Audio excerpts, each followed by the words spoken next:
Kesiapan gedung Sriwijaya Promotion Center terus dipantau agar dapat menampung dan melayani para jurnalis asing dan nasional selama Asian Games 2018. Dari hasil pengecekan, kondisi gedung tersebut sudah sangat siap dan telah terpasang sejumlah fasilitas pendukung. Usai meninjau kesiapan gedung Sriwijaya Promotion Center, Sekda Sumsel, Nasrul Umar mengatakan, semuanya sudah siap, tinggal menambah kapasitas listrik serta melakukan uji coba beban puncak agar kapasitas listrik yang digunakan tidak mengalami gangguan.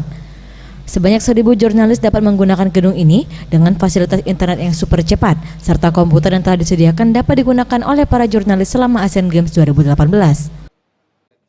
Standarnya saya tidak melihat lokal dan luar negeri. Standarnya standar luar negeri. Ya, kalau dia standar luar negeri tentu pasti terpakai untuk lokal. Kalau jangan dibalik, kalau untuk lokal belum tentu terpakai untuk luar negeri.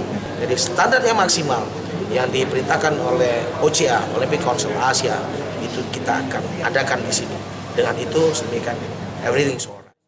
Selama penyelenggaraan Asian Games, kebersihan di sekitar gedung akan terus dijaga, serta kenyamanan seperti pendingin ruangan juga diperhatikan secara serius. Hal ini dilakukan guna memberikan pelayanan yang terbaik untuk para jurnalis.